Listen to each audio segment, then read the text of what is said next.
Let's welcome now Senior Fellow for the American Culture Project and Visiting Fellow for the American Institute for Economic Research, Corey DeAngelis.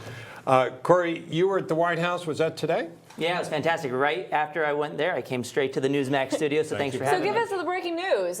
What is this council? What is the First Lady looking to do? And how is she embracing or rejecting AI? Because it kind of scares me and I don't understand it. Yeah, look, a lot of people over time have feared additional technologies, especially when it comes to younger children in the classroom. Think about the calculator. Think about the computer. A lot of people thought that people weren't going to be able to figure out how to do math problems, but it actually can be used as a tool to help you learn more.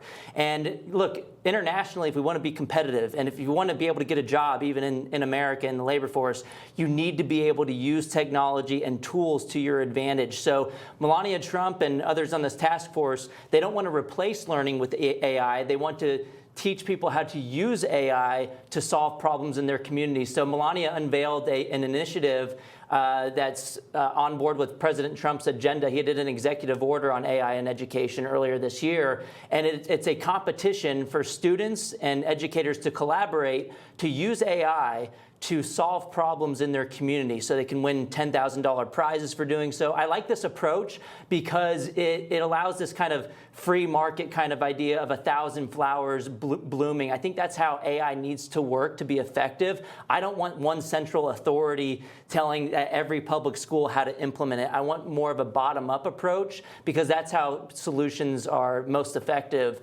because the bureaucrats don't know the best solution for AI. I don't know the best solution for AI. But there are schools that are already using AI in the private sector. You think about Alpha School in Austin, Texas. They charge about $40,000 a year, but they are reducing class time instruction to only 2 hours a day. Their students score in the top 2% nationally. And there's also a nationwide anti-woke private school called American Virtual Academy, and they're using AI already to tailor curriculum to individual student needs. So we need to do this. The genie is not going to be put back into the bottle. The cat's out of the bag.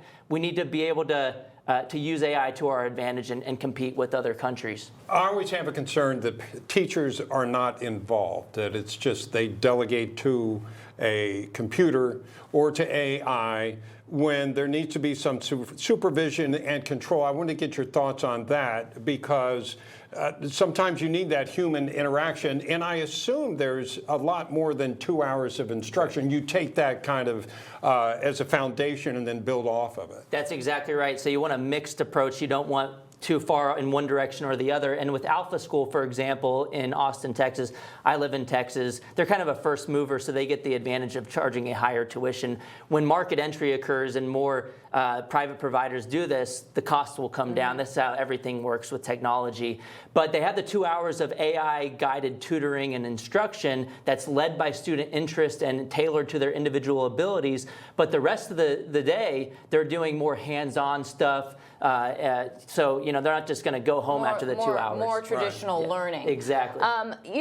Where I don't like AI, and in a lot of stories that I've been reading, especially as it comes to children, is kids using it to cheat or to get around actually doing the work, having AI compose their essays, and not really learn math, but use their AI-guided buddy to find the end answer without actually going through the analytics of it.